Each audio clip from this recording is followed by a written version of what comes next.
तीसरे चरण के लिए राजनीति के दिग्गजों ने मध्य प्रदेश में पूरी ताकत झोंक दी है। बीजेपी के राष्ट्रीय अध्यक्ष जेपी नड्डा आज मध्य प्रदेश आ रहे हैं। नड्डा सागर के सिरोंज में नया बस स्टैंड पर जनसभा लेंगे।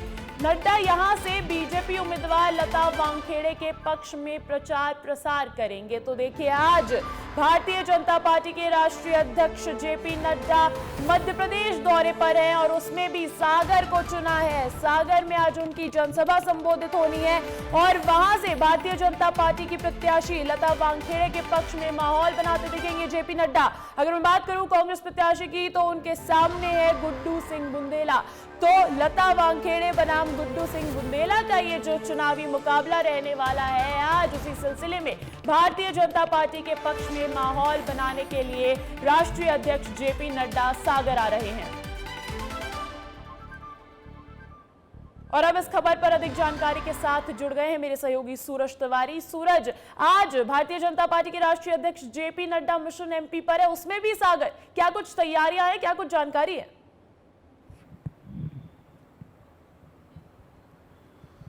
देखिए, निश्चित तौर पर अंजलि, क्योंकि तीसरे चरण का जो लोकसभा चुनाव है वो 7 मई को होना है। 5 मई को चुनाव का शोरगुल थम जाएगा। ऐसे में लगातार राष्ट्रीय स्तर के नेता भी मध्य प्रदेश के जो हैं दौरे कर रहे हैं। ऐसे में जगत प्रकाश नड्डा यानी जेपी नड्डा, जो कि भाजपा के राष्ट्रीय अध्यक्ष हैं, एक बार फिर से मध्य प्रदेश के दौरे पर आ रहे हैं और आज उन्होंने सागर को चुना है। सागर की जो सिरोंज विधानसभा सीट है वहां पर चुनाव प्रचार प्रसार करेंगे।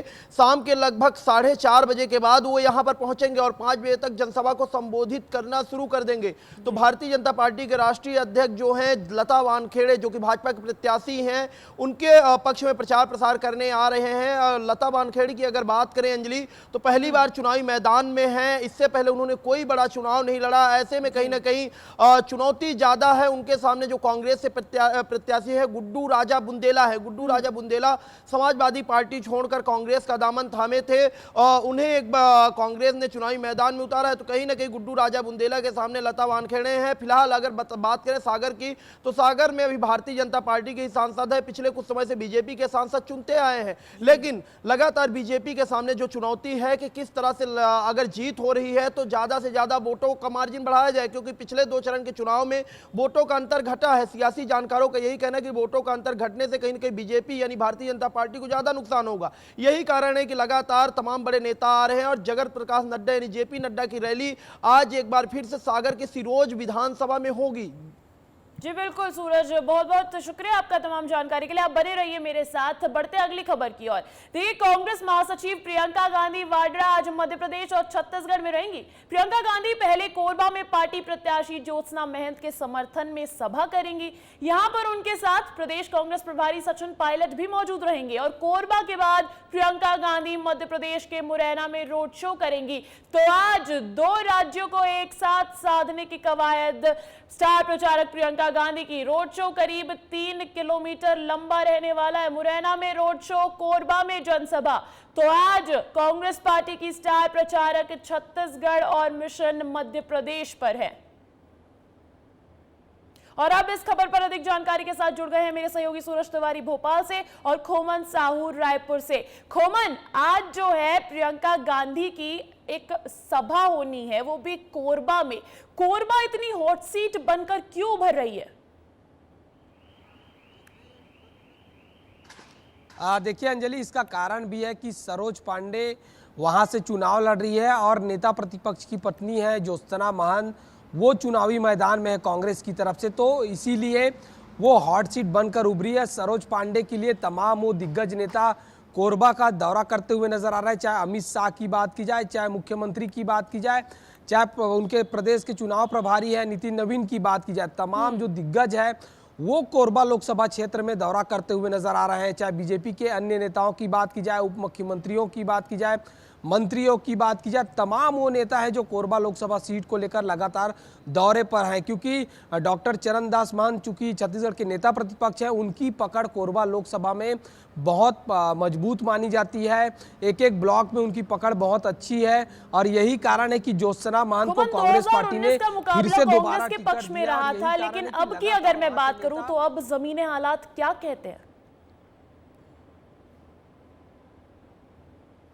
देखिए अंजलि, अलग अलग मुद्दे इस बार तैर कर निकल रहे हैं, चूंकि वहाँ स्थानीय रोजगार का मुद्दा हो, इस बार महंगाई का मुद्दा भी बहुत ज़्यादा निकल कर सामने आया है और अलग अलग तरीके से खासकर वहाँ की स्थानीय जो युवा है वो ये कहते हुए नजर आ रहे हैं कि बेरोजगारी लगातार बढ़ते जा रही है और जो आसपास खदान का एरिया है क्योंकि कोयला क्षेत्र में आता है, बहुत सारा कोयला वहां से पूरे देश भर में भेजा जाता है, तो ऐसे में अलग अलग तरीके से लगातार जो वहां के स्थानीय नेता है, महंगाई का मुद्दा है और जो मूलभूत सुविधा है उसकी मांग को लेकर इस बार जनता वोट करने वाली है। क्योंकि हमारी टीम जब कोरबा लोकसभा क्षेत्र में दौरे पर गई थी, कार्यकर्ताओं से, उनके आम जनता से भी बात की, तो उन्होंने बहुत सारे ऐसे मुद्दे गिनाए और खासकर ज्योत्सना महंत को ये कहते हुए नजर आए कि जो वहाँ के स्थानीय मुद्दे हैं वो कम उठाती हुई नजर आई। तो कुल मिलाकर इस बार लोकसभा का सीट जो कड़ी टक्कर देते हुए सरोज पांडे कहीं ना कहीं नजर आ रही है। जी अच्छा, प्रियंका गांधी मुरैना भी पहुंच रही है। सूरज, मुरैना लोकसभा में विधानसभा सीटों पर बढ़त है कांग्रेस के पास, लेकिन विजयपुर विधायक रामनिवास रावत का जाना झटका रहा है कांग्रेस के लिए। तो क्या वहां के समीकरण को साधने में अब कामयाब हो पाएगी कांग्रेस? प्रियंका गांधी मुरैना पहुंच रही हैं और मुरैना लोकसभा सीट पर चुनाव प्रचार प्रसार करेंगी। उनका एक लंबा रोड शो होना है, करीब 3 किलोमीटर उनका रोड शो होना है। शाम को 4 बजे छत्तीसगढ़ के बाद वो मुरैना आएंगे और मुरैना के जो कांग्रेस से प्रत्याशी हैं नीटू सिकरवार, उनके लिए प्रचार प्रसार करेंगे। लेकिन अगर बात करें अंजलि मुरैना की, तो मुरैना में कांग्रेस के लिए चुनौती कम नहीं है, क्योंकि मुरैना श्योरपुर लोकसभा सीट से जो अभी हाल फिलहाल 6 बार के विधायक विजयपुर से जो लगातार बनते आए हैं, उन्होंने कांग्रेस का दामन छोड़कर भाजपा का दामन थाम लिया है। तो कहीं ना कहीं चुनौतियां लगातार बढ़ती जा रही है और दामन थामने का कारण यही था कि उनको टिकट नहीं दिया गया, इसी कारण वो दामन थाम लिए भाजपा का। अब प्रियंका गांधी के चुनावी प्रचार प्रसार के बाद जिस तरह से लगातार कांग्रेस जो है चंबल और ग्वालियर क्षेत्र में अपना कहीं ना कहीं राहुल गांधी से पहले दौरे पर आया प्रियंका गांधी, तो कहीं ना कहीं ये देखना होगा कि क्या वाकई तस्वीरें बदलती है। और जिस तरह से मुरैना पर लगातार अगर बात करें, पिछली बार नरेंद्र सिंह तोमर जैसे कद्दावर नेता सांसद चुने गए थे, इस बार वो विधानसभा चुनाव लड़े और विधायक बने। ऐसे में एक नया चेहरा शिवमंगल सिंह तोमर को भारतीय जनता पार्टी ने टिकट दिया। शिवमंगल सिंह तोमर की बात करें अगर अंजलि, तो विधानसभा अध्यक्ष जो कहीं ना कहीं आज कांग्रेस की स्टार प्रचारक प्रियंका गांधी मिशन छत्तीसगढ़ और मिशन मध्य प्रदेश पर है। बहुत बहुत शुक्रिया सूरज, बहुत बहुत शुक्रिया खोमन तमाम जानकारी के लिए। चलिए अब आपको बताते हैं कि इससे पहले कांग्रेस के कौन से दिग्गज जो है वो चुनावी प्रचार करने आए हैं। सबसे पहले ये तस्वीरें देखिए आप। राहुल गांधी बिलासपुर पहुंचे थे। बिलासपुर में वहां पर जनता से अपील की थी अपने प्रत्याशी को जिताने की। और फिर मल्लिकार्जुन खड़गे, कांग्रेस पार्टी के राष्ट्रीय अध्यक्ष मल्लिकार्जुन खड़गे जांजगीर चांपा में थे। और अब प्रियंका गांधी राजनांदगांव तो गई थी, लेकिन अब उनका ये कोरबा में, आज की तारीख में उनका कोरबा में जनसभा का ये कार्यक्रम होना है। तो कांग्रेस पार्टी कहीं ना कहीं आला नेताओं के साथ पूरी ताकत झोंकती नजर आ रही है। बिलासपुर, जांजगीर चांपा और कोरबा, ये फोकस कांग्रेस पार्टी का। देखिए, इन दिनों चुनाव प्रचार के दौरान राहुल गांधी हाथ में एक लाल किताब लेकर मंच से बता रहे हैं कि यह संविधान है, इसे बीजेपी खत्म करने जा रही है। राहुल के इस अंदाज पर मध्य प्रदेश के मुख्यमंत्री डॉक्टर मोहन यादव ने चुटकी ली है और इसे लाल जादू की किताब कहकर मजे लिए। मोदी के लगातार कांग्रेस के घोषणा पत्र पर हमले से बचने के लिए कांग्रेस ने यह नई रणनीति बनाई है और अब बीजेपी के नेता राहुल के हाथ में ली गई किताब को ही निशाना बना रहे हैं। देखिए राहुल और मोहन यादव कैसे आमने सामने हुए इस रिपोर्ट में। सच, संविधान या जादुई किताब? राहुल की किताब पर सवाल, मोहन यादव का किताब वाला सच। राहुल गांधी ने छत्तीसगढ़ में अपनी सभा के दौरान भाषण देने का अंदाज बदला था। हाथ में किताब लेकर पहुंचे थे और बार बार जनता को बता रहे थे कि उनके हाथ में संविधान की किताब है। ये गरीबों की रक्षा करता है, प्रोटेक्शन देता है, उनके भविष्य की देखभाल करता है। राहुल आरोप लगा रहे थे कि बीजेपी इस संविधान को मिटा देगी। अमित शाह ने कहा है, बड़े बड़े नेताओं ने कहा है कि अगर चुनाव में जीत होगी तो कॉन्स्टिट्यूशन को बदल दिया जाएगा, रद्द कर दिया जाएगा। लेकिन अब एमपी के सीएम डॉक्टर मोहन यादव ने संविधान वाली लाल किताब का सच बताया है। कल आप देखो जहाँ झूठ बोलते हैं, कैसी बात करते हैं। एक किताब उठा के दिखा रहे हैं, ये संविधान की किताब, वो संविधान था ही नहीं, वो तो लाल किताब थी। लाल किताब एक जादू वाली मिलती बाजार में, पता नहीं क्या था। उन्होंने राहुल की लाल किताब को बाबा साहब अम्बेडकर का अपमान भी बताया। वो बाबा साहब के नाम पे अपमानित कर रहे हैं और क्या कह रहे हैं, अपने पूर्वजों को खुद ही गाली दे रहे हैं, कोई दूसरा कुछ कहने वाला नहीं। आपको बता दें कि मोहन यादव भिंड के लाहार पहुंचे थे, जहां वो राहुल की इस लाल किताब पर जमकर बरसे। मंगलवार को राहुल गांधी भी भिंड पहुंचे थे और वहां भी उन्होंने लाल किताब छत्तीसगढ़ की तरह ही दिखाई थी। ब्यूरो रिपोर्ट, विस्तार न्यूज। देखिए, ऐसा लगता है कांग्रेस का हाथ विवादों के साथ होकर रह गया है। छत्तीसगढ़ से उठे कांग्रेस प्रवक्ता राधिका खेड़ा विवाद ने एक दफा फिर साबित कर दिया है कि कांग्रेस खेमे में सब कुछ ठीक नहीं चल रहा। राधिका खेड़ा का पहले एक ट्वीट आता है, फिर रोते हुए वीडियो आया, फिर बाद में उनकी सफाई। कांग्रेस नेताओं के आपसी विवाद ने बीजेपी को एक बार फिर मौका दे दिया है खिंचाई का। आपस में लड़ने भिड़ने के बाद कांग्रेस के नेता कैसे बीजेपी से लड़ेंगे, लोग पूछ रहे हैं। महिला का अपमान, कांग्रेस शांत। राधिका के साथ किसका हाथ? सचिन पायलट की चुप्पी पर सवाल। ऐसा कोई विवाद हुआ नहीं है, ना मेरी जानकारी। छत्तीसगढ़ के प्रभारी सचिन पायलट को आप सुन रहे थे। ये अनजान है अपनी ही पार्टी की नेता के अपमान से। दरअसल एक वीडियो सामने आया था जिसमें कांग्रेस नेता राधिका खेड़ा रोती हुई नजर आई। जो मेरी चिल्लाया गया, मैंने उसका वीडियो भी बनाया और मुझे गेट आउट होने को बोला। दरअसल कांग्रेस पार्टी के मीडिया के काम में दखलंदाजी को लेकर राधिका खेड़ा की बहस शुरू हुई और ये इतनी बढ़ गई कि वो रोने लगी। सर, ऐसा नहीं है, मैं पार्टी छोड़ के चालू हुआ तो मेरे साथ कभी अपने 40 इयर्स की लाइफ में मेरे साथ ऐसा नहीं हुआ है। जो मेरी चिल्लाया गया, मैंने उसका वीडियो भी बनाया और मुझे गेट आउट होने को बोला। जस्ट बिकॉज मैंने मीडिया वालों से बात करी थी, पवन जी का इंटरव्यू होगा, बिकॉज ही डज नथिंग। मैं जब उससे बात करती हूँ, मुझे चिल्लाता है कंटिन्यूअसली। मैंने आपको पहले भी बताया था, मैं पार्टी से भी इस्तीफा दे रही हूँ, I am leaving the party. लेकिन इसी बात पर जब सचिन पायलट से सवाल किए गए तो वो बच निकले। ऐसा कोई विवाद हुआ नहीं है, ना मेरी जानकारी। ऐसा कोई विवाद हुआ नहीं है, ना मेरी जानकारी। ऐसा कोई विवाद हुआ नहीं है, ना मेरी जानकारी। अपने नेताओं का साथ न मिलने पर राधिका खेड़ा ने एक के बाद एक ट्वीट किए। राधिका खेड़ा ने लिखा, नारी तू अबला नहीं, स्वयं शक्ति पहचान, अपने हक को लड़ स्वयं, तब होगा उत्थान। क्यों नारी लाचार है, लुटती क्यों है लाज, क्या पुरुषत्व विहीन ही हुई धरा ये आज। पार्टी के पुरुष नेताओं का तो राधिका खेड़ा को साथ नहीं मिला, लेकिन खैरागढ़ की रानी विभा सिंह का साथ जरूर मिला है।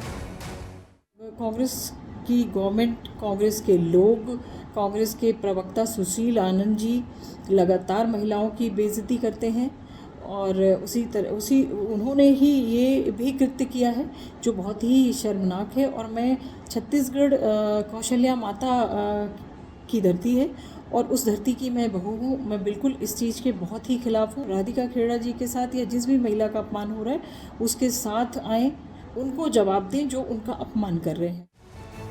राधिका के मामले में बीजेपी ने कांग्रेस को घेरना भी शुरू कर दिया है। कांग्रेस की राष्ट्रीय प्रवक्ता राधिका खेड़ा जी के रुदन करता हुआ, आंसू बहाता हुआ तो आज एक सामने आया, हमें भी बड़ा दुख हुआ है। आप कांग्रेसियों से बच लीजिए राधिका जी, बाकी छत्तीसगढ़ में आपको कुछ नहीं होगा।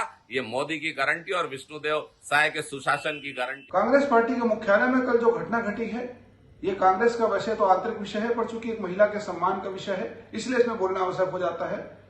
सुशील आनंद शुक्ला जी लगातार राजीव भवन में बैठकर उगाही कर रहे हैं, गुंडागर्दी कर रहे हैं और उसी की परिणति इस प्रकार का परिदृश्य वहां पर सामने आया है। दिल्ली से इनकी राष्ट्रीय प्रवक्ता यहाँ पर आती है, एक महिला को किस प्रकार से गाली गलौज किया गया है, अपमानित किया गया है। बावजूद इसके अभी तक कांग्रेस पार्टी का कोई भी नेता कुछ कहने को तैयार नहीं है। सुशील आनंद शुक्ला जी अभी भी पद में क्यों बैठे हुए हैं, क्यों गुंडागर्दी कर रहे हैं, किस व्यक्ति ने उनको इतनी बड़ी छूट दी है। इसके पहले भी कांग्रेस पार्टी के प्रवक्ता के साथ वो खुलेआम भिड़ चुके हैं। ये घटना छत्तीसगढ़ कांग्रेस में गुटबाजी और अंतर्कलह की ओर इशारा कर रही है। अब इस घटना का अंजाम क्या राधिका को बीजेपी की चौखट तक ले जाएगा, ये देखना होगा। ब्यूरो रिपोर्ट, विस्तार न्यूज।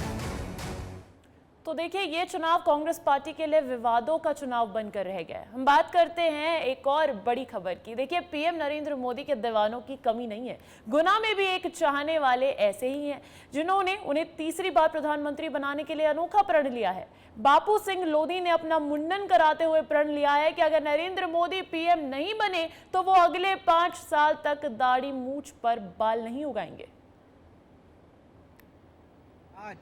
यदि हमारे देश के प्रधानमंत्री नरेंद्र मोदी जी यदि प्रधानमंत्री नहीं बनते हैं तो मैं आप सभी लोगों के सामने यह प्रण लेता हूं कि मैं अपने सिर पर एवं दाढ़ी मूंछ पर 5 साल तक के लिए मैं बाल नहीं उगाऊंगा।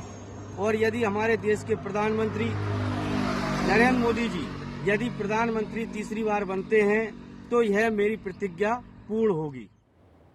तो देखिए, चुनावी माहौल में ये अनोखी तस्वीरें निकल कर आती है, जनता की निकल कर आती है, नेताओं की निकल कर आती है। राजगढ़ में विधायक अमर सिंह यादव का अलग अंदाज देखने को मिला। विधायक अमर सिंह यादव ने दूल्हे की तरह घोड़ी पर चढ़कर प्रचार किया। बैंड बाजों के साथ विधायक पगड़ी बांधकर घोड़ी पर सवार हुए। दरअसल अमर सिंह यादव राजगढ़ बीजेपी प्रत्याशी रोडमल नागर के समर्थन में अपने क्षेत्र में प्रचार करने पहुंचे थे, जहां उनका अलग अंदाज देखने को मिला, जिसकी खूब चर्चा हो रही है। तो राजगढ़ की ये तस्वीरें हैं जहां पर विधायक अमर सिंह यादव घोड़े पर सवार होकर एक बारात की तरह प्रचार प्रसार करते हुए नजर आए।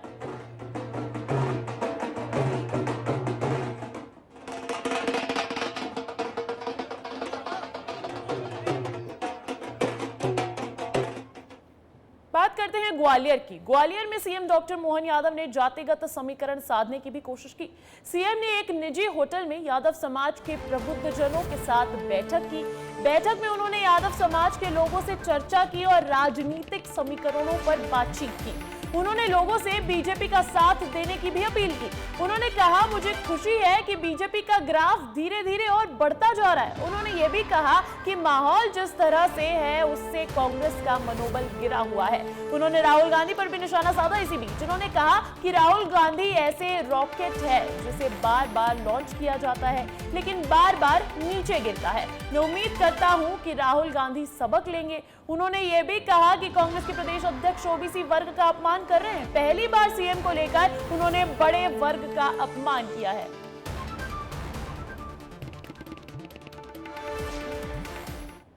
और अगली खबर मुरैना से जुड़ी है। मुरैना में एमपी के कृषि मंत्री ऐंदल सिंह कंसाना का वीडियो सोशल मीडिया पर वायरल हो रहा है। क्या है इस वीडियो में? वीडियो में कंसाना रेत और पत्थर के अवैध खनन की पैरवी करते नजर आ रहे हैं। लोगों से वो कह रहे हैं कि चुनाव के बाद किसी का पत्थर और रेत का ट्रैक्टर पकड़ा नहीं जाएगा। किसी का ट्रैक्टर पकड़ा जाए तो मुझे फौरन कॉल कर देना, मैं छुड़वाऊंगा। ऐंदल सिंह यही नहीं रुके, उन्होंने कहा कि गुर्जर समाज रेत और पत्थर का धंधा करता है, ये कोई अपराध नहीं है। अगर धंधा नहीं करेंगे तो समाज के लोग चोरी जैसे गलत रास्ते पर चले जाएंगे, जिससे पूरे समाज में बदनामी होती है। वीडियो में पूर्व विधायक राकेश मावई भी नजर आ रहे हैं। आज इस पवित्र स्थान पर मैं आपको विश्वास दिलाता हूं, चुनाव के बाद किसी का कोई ट्रैक्टर पकड़ जाए मुझे आप फोन करना मेरी